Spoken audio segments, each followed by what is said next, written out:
Salut! Aujourd'hui, on va voir une nouvelle graveuse laser que je viens de recevoir. On la déballe ensemble et on regarde tout de suite ce qu'elle a dans le ventre.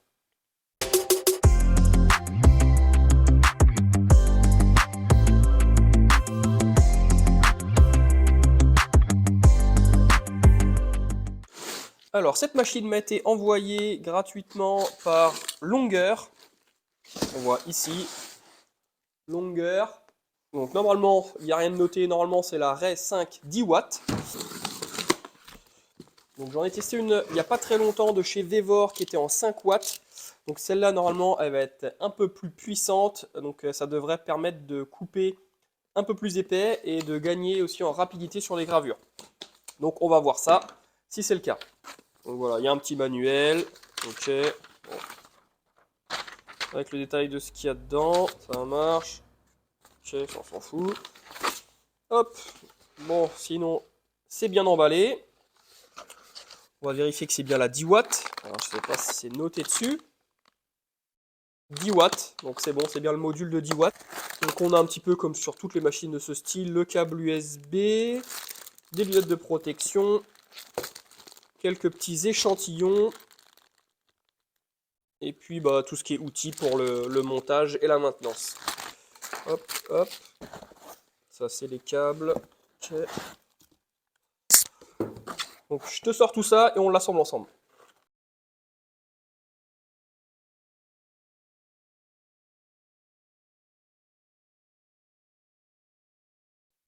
Donc là, on peut voir, il y a une petite notice avec les différentes étapes.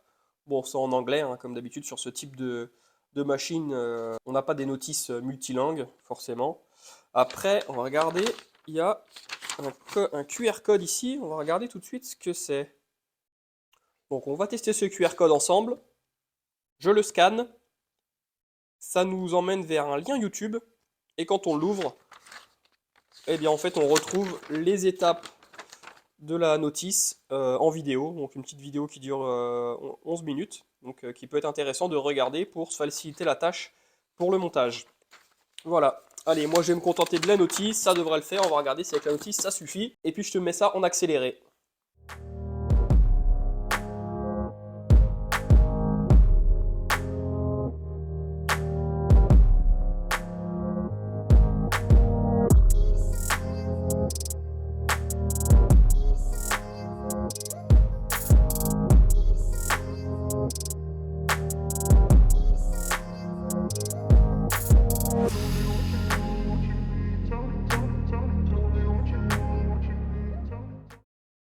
La voici montée, donc j'ai pas regardé exactement, mais ça s'est plutôt bien fait. J'ai fait ça avec la notice, pas besoin de la vidéo. Bon, la vidéo ça peut être un plus, mais la notice est suffisante.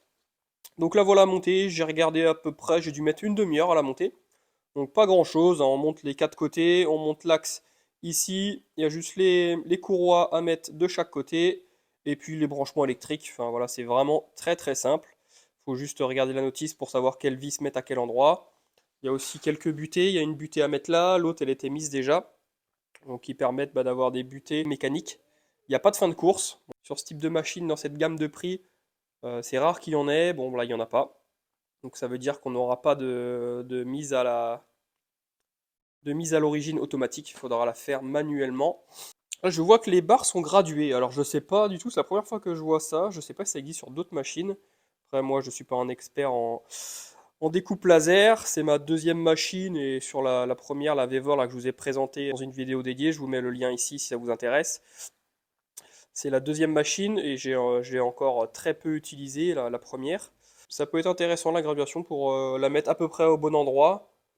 Donc je sais pas. Après on verra à l'utilisation si c'est utile ou pas. Sinon la conception est plutôt bonne, ça a l'air robuste. J'ai l'impression que c'est un peu plus qualitatif que la Vevor qui est là-bas. L'écran aussi est beaucoup mieux. Donc on va voir cet écran tout de suite. Donc je l'ai branché, je l'allume.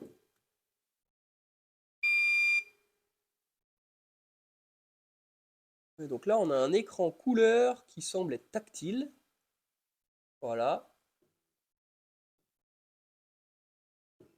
Donc qui est vraiment un plus par rapport à celle que j'avais avant, la Vevor. L'autre, il y avait juste quelques boutons sur la façade et en fait, il fallait se rappeler dans la doc technique à quoi sert chaque bouton. Là, au moins, c'est facile, il y a juste à lire et en fait on comprend tout de suite. Alors cet écran, on va regarder vite fait de quoi il est constitué, comment il fonctionne. Donc c'est plutôt simple, c'est facile d'utilisation. Donc il n'y a pas grand chose en fait, hein. Et c'est suffisant je pense. Donc il y a Adjustment, ça c'est pas mal. On peut mettre le laser en marche à, donc soit l'éteindre, soit le mettre à 3%. Et ça peut être intéressant bah, pour le mettre quelque part. On dit bah voilà, le départ de la gravure commencera ici où il y a le point rouge. Je sais pas si vous voyez bien, on le voit là. Et du coup ça permet de la mettre en place très rapidement. Ça peut être intéressant. Donc on l'éteint, on l'allume. Ensuite, deuxième menu, contrôle. Bah là c'est pour contrôler tout simplement la tête manuellement. Donc on peut définir une position d'origine, par exemple. Je lui dis que ici c'est la position d'origine, donc je la set. Ok, elle est paramétrée. Et maintenant, si je le bouge, hop, voilà. Et là, je lui dis retourne au home, hop, il y retourne automatiquement. Ça aussi, c'est intéressant de l'avoir directement. Moi, je ne l'avais pas sur l'autre machine. Je suis obligé d'aller dans les paramètres du logiciel. Donc voilà, ça peut être intéressant. Par contre, comme l'autre, comme il n'y a pas de fin de course, il n'y a rien, en fait, et la tête ne sait pas où elle est exactement, en fait. Si on bouge la tête grâce à ce panneau de contrôle, là, elle sait où elle est parce qu'elle sait qu'elle a avancé de 10 mm à droite. Donc là, elle sait où elle est exactement. Par contre, si on la bouge manuellement pour la remettre à zéro manuellement, tac, là, elle est complètement perdue et c'est plus du tout où elle est. Si on lui demande de retourner au home, ben voilà, là, elle est perdue parce que du coup, elle ne sait pas où elle est. Donc il faut, si on veut la remettre manuellement au zéro, il faut la redémarrer. On la redémarre.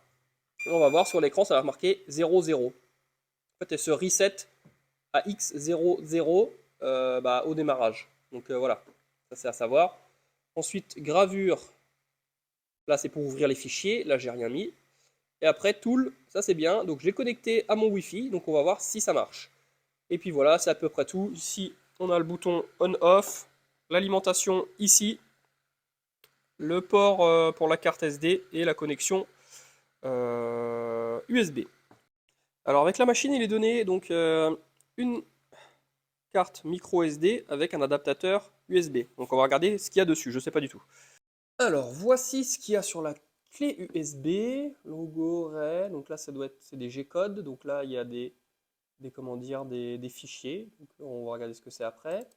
Il y a le manuel, donc là on va quoi, sur le site web. Ok, donc là ça amène sur leur site, pas vraiment d'intérêt là pour l'instant. Ça c'est pas mal, ils ont fait un fichier avec les différents types de matériaux et les paramètres qu'il faut essayer de mettre. Donc là qu'on voit ici, donc il y a pour chaque machine là, moi j'ai celle-ci, la Ray 5 10 watts.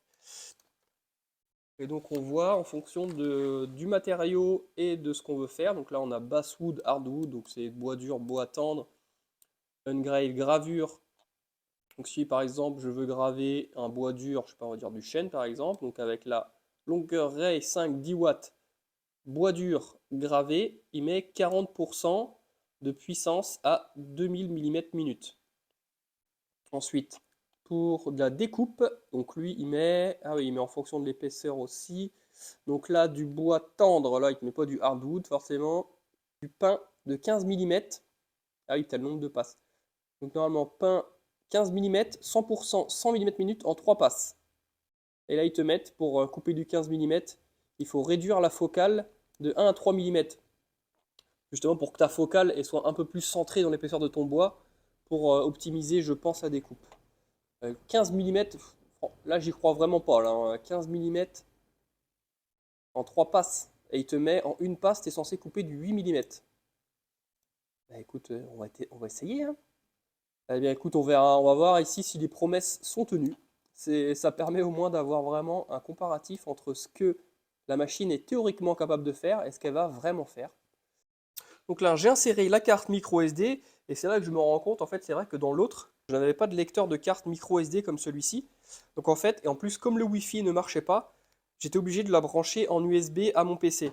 Et du coup, c'est super intéressant d'avoir un lecteur de carte comme ça directement sur la machine. J'ai ça également sur mon imprimante 3D et ça permet tout simplement de préparer tous les éléments sur le PC, de copier ça sur la carte, de la mettre, et en fait, comme ça, on n'a plus besoin du PC, quoi. La machine, tout le programme, tout est mis sur la carte, et en fait, elle fonctionne de manière autonome, que l'autre, en fait, je suis obligé tout simplement de laisser le PC branché et activé à côté pour que le programme s'exécute, parce qu'en fait, le programme est transmis directement, il n'est pas intégré dans la machine. Donc ça, c'est super bien. De toute façon, pour moi, c'est indispensable. Franchement, de ne pas faire ça aujourd'hui, je ne comprends pas pourquoi ils ne le font pas tous. Donc il y a ce système-là, c'est plutôt bien. C'est un cylindre en alu pour faire le focus. Donc on le positionne ici derrière. Donc on le positionne ici. Donc là, je suis trop haut. On dévisse les deux vis devant. Hop, on le positionne. On le met en appui dessus. Et on revisse. Comme ça, l'autofocus, enfin le focus est fait. Donc pareil, ça c'est limite, c'est dommage qu'ils fassent pas un petit truc pour le poser. En fait, ça c'est le genre de truc, ça c'est vite perdu, ça roule sous un meuble ou un truc et on l'a perdu. Plus, c'est quoi la cote?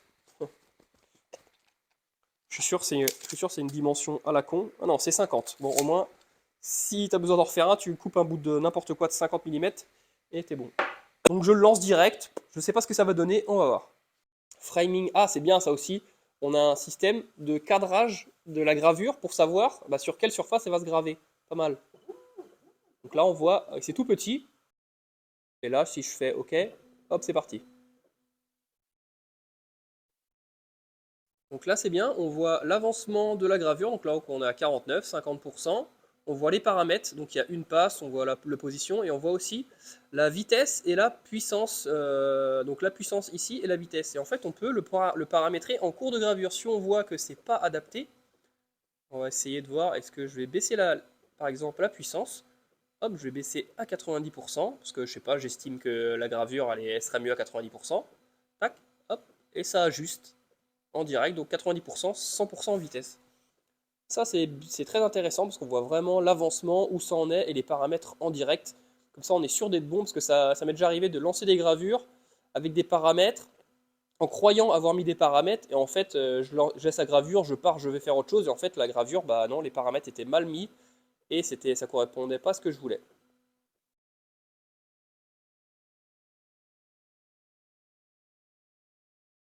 Donc voici le résultat de la première gravure que j'ai faite avec le fichier qui était donné avec la machine. Donc la gravure est correcte, hein, c'est bien gravé. On a une bonne précision.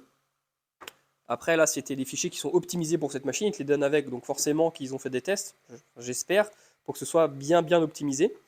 Donc bah écoute, on va essayer maintenant avec Lightburn et avec un fichier que je vais créer. Alors petit point sur les caractéristiques techniques de la machine. Donc c'est une machine 10 watts, on peut l'upgrader en 20 watts en changeant le module laser. Une surface de travail de 400 par 400, une précision annoncée de 6 centièmes de millimètre. Bon voilà, ça c'est impossible à mesurer, on verra bien si la précision est au rendez-vous.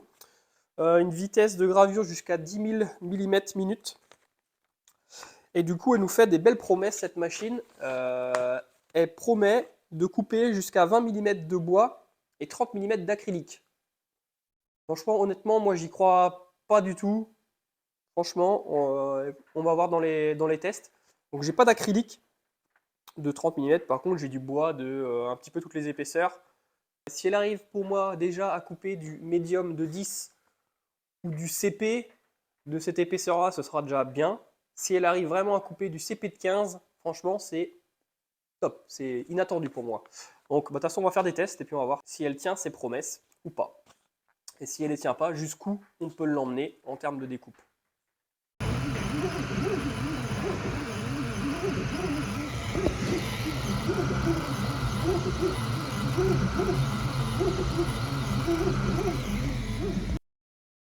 Alors j'ai fait quelques petits tests de gravure, donc là c'est les premiers que j'ai fait ici, j'étais un peu fort en puissance, je m'étais mis à 60%, 3000, et c'est vraiment trop brûlé.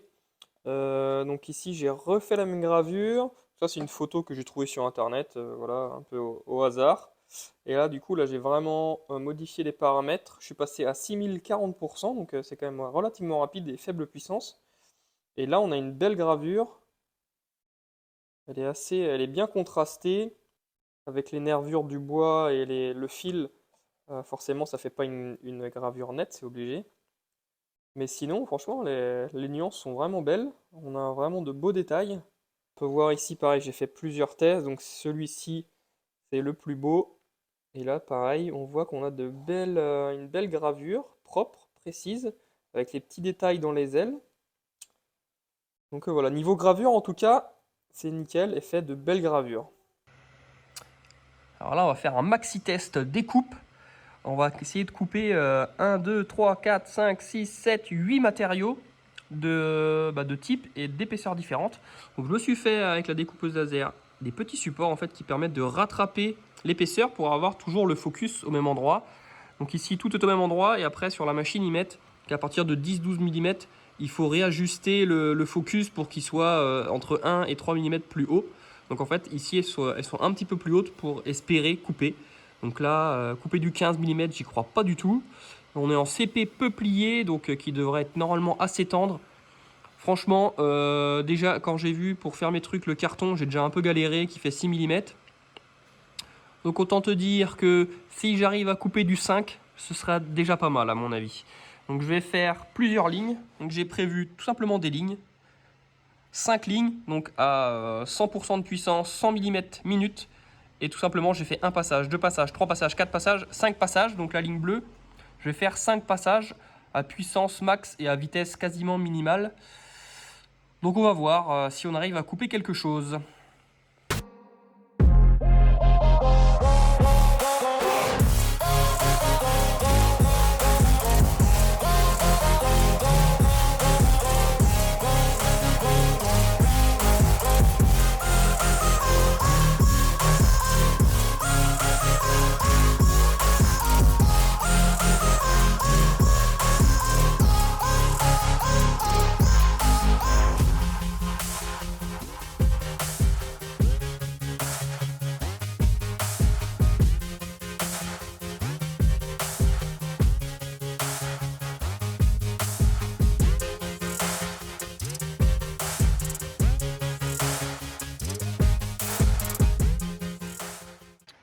Bon, déjà, premier bilan après 3 passages à 100 mm minute, 100% de puissance. Donc on a vu donc, le carton, il a lâché au bout de 2 passages, sachant qu'à un passage, il est quasiment coupé. Il y avait juste un endroit ou deux qui n'était pas coupé. Le CP de 5, il a lâché pareil au bout du 3e passage. Alors oui, là juste, je me suis trompé dans mon programme sur Lightburn. Donc en fait, c'est... Là, il a fait un passage, deux passages, et là, j'ai refait un programme parce qu'en fait, je croyais que ça faisait 1, 2, 3, et en fait, je me suis trompé. Bref, du coup, ça fait 1, 2 et 3. Donc là, A1, il n'a pas cassé, il n'a pas coupé du tout. Presque, hein, il est presque. Ah, bah si, il est coupé en fait. Il reste juste vraiment quelques dixièmes, je pense, qui tiennent le CP, mais en fait, il est coupé.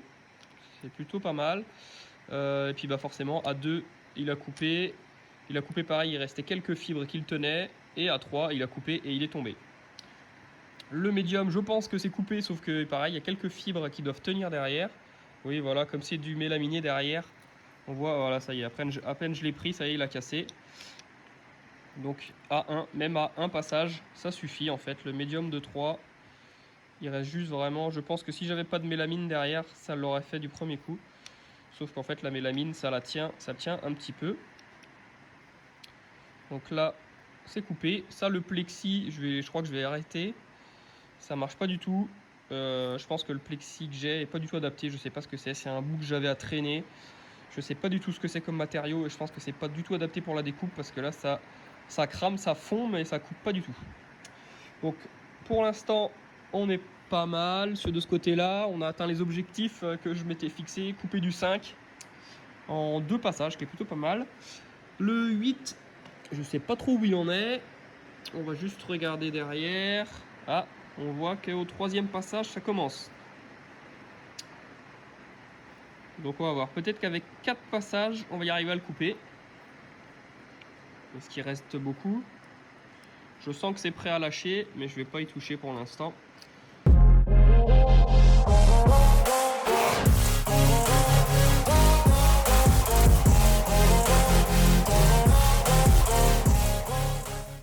Alors maintenant, on va regarder après un test avec 4 et 5 passages. Donc le CP de 8 déjà, c'est pas mal. À partir de 4, donc là on est sur 4, 5.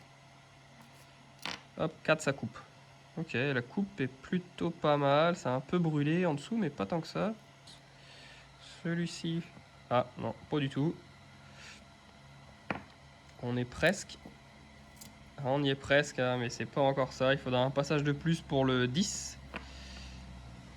Et puis après, forcément, le 12. Ouais, le 12, ce qui est bizarre, c'est qu'on a quasiment le même résultat. Ah oui. Ouais, le 12, j'ai quand même réussi à le couper. Hein. Le coupe est pas mal. C'est même pas trop brûlé sur le dessus. J'y croyais vraiment pas. Et le 15. Ouais, le 15, forcément, on n'y est pas du tout. Non, j'arrive même pas à le casser. Donc là, il y a vraiment, il doit rester plusieurs millimètres. Et quand même, j'ai réussi à couper du 12 quand même. Donc c'est plutôt pas mal. Sachant que le focus est pas optimal. Hein, parce que là, bon mon installation est correcte. Mais bon, comment dire, les tasseaux là sont pas forcément tous bien de niveau. Donc en fait, d'un côté et de l'autre, ça peut bouger. Ça peut altérer la qualité de la découpe à cause du focus. Mais j'ai quand même réussi à couper du 12. Genre, ouais, c'est quand même étonnant. Sachant que le 10, il a quasiment pas coupé. Donc ça doit quand même dépendre de pas mal de choses. Je pense que ça dépend vraiment de la densité du bois. Je peux être tombé sur un morceau qui était un poil moins dense. Mais c'est quand même pas mal. J'y croyais pas du tout. Je pensais déjà à 8. Je me suis dit qu'on arrive à couper du 8, ce sera déjà bien. Donc maintenant, on va essayer le 15. Et là, on va faire le test ultime pour la découpe. Je vais faire juste le 15. Et je vais passer jusqu'à temps que... Je vais faire des passages jusqu'à temps que le bout finit par tomber. Je sais pas combien de temps ça prendra. Mais on va essayer.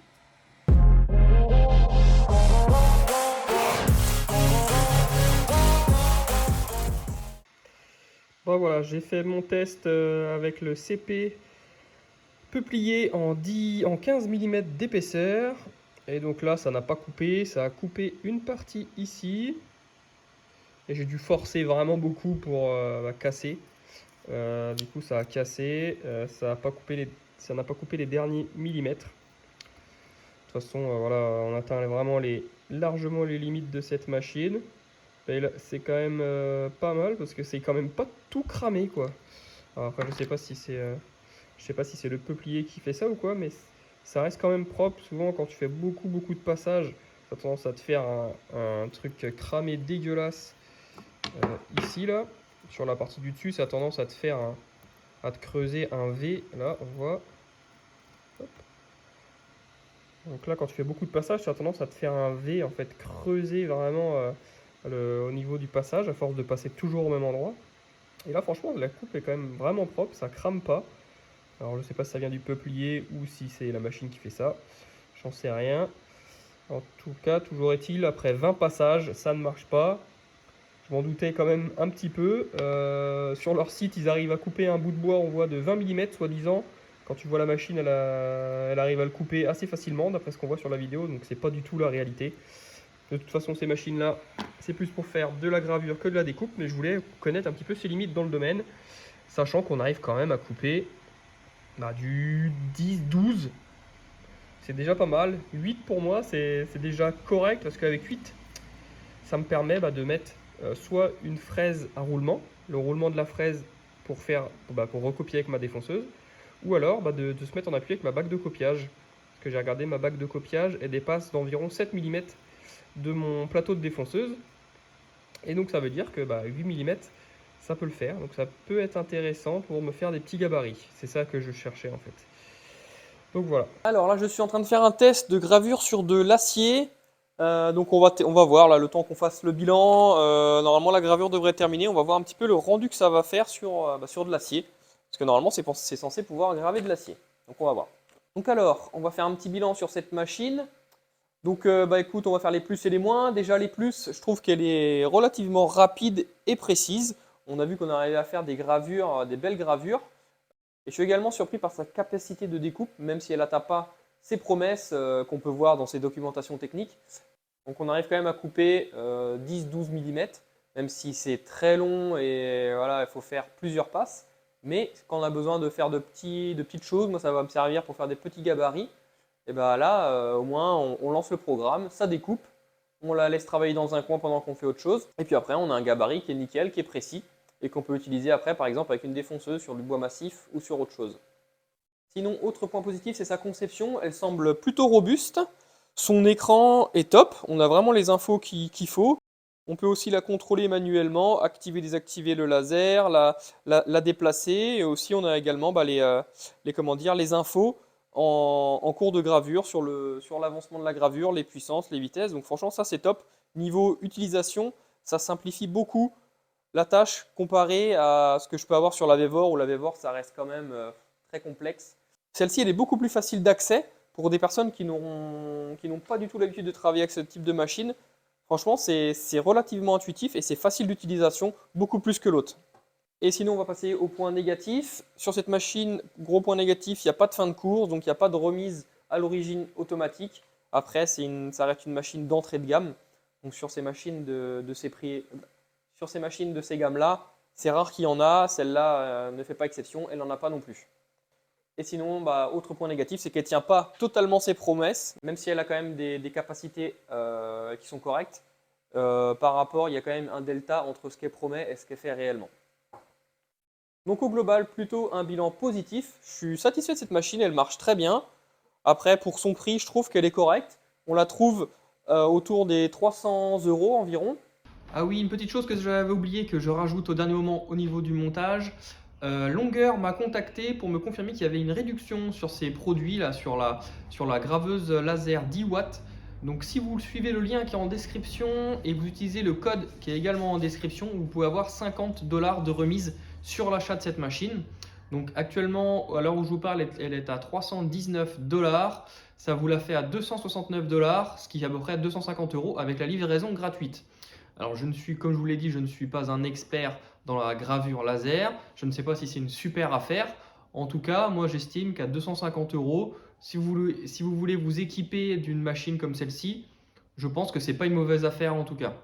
Donc en tout cas, si vous voulez vous équiper, je pense que c'est une bonne occasion pour le faire. La machine est de qualité. Et également, si vous voulez voir d'autres machines, vous avez également un autre lien dans la description.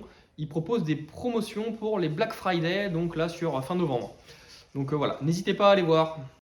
J'ai regardé un petit peu ce qui se faisait dans cette gamme de prix et pour moi c'est correct. Je n'ai rien trouvé de mieux, moins cher. Alors n'hésitez pas à me le mettre en commentaire. Si vous avez une machine que vous avez achetée moins cher et qui est mieux que celle-là, que vous pensez qu'elle est mieux, qu'elle a plus d'options, plus de capacité, n'hésitez pas à le mettre en commentaire. Ça peut être utile pour ceux qui recherchent une machine de ce type. En tout cas, moi je suis content, elle va me servir. J'aimerais bien avoir le modèle 20 watts qui je pense serait encore plus adapté à ma situation. Mais bon, déjà avec ce module 10 watts, on peut déjà faire pas mal de choses. Donc voilà, je te dis à plus pour une prochaine vidéo. Si ce test t'a plu, abonne-toi, un petit like, un petit commentaire pour dire ce que tu en as pensé de cette machine. Et puis n'hésite pas à aller voir mes autres vidéos de mes créations, etc. Là, j'ai posté une vidéo récemment, par exemple, sur la fabrication d'un chariot à panneaux pour ranger, optimiser l'espace dans son atelier. Je te laisse aller voir ça. Allez, à plus, salut!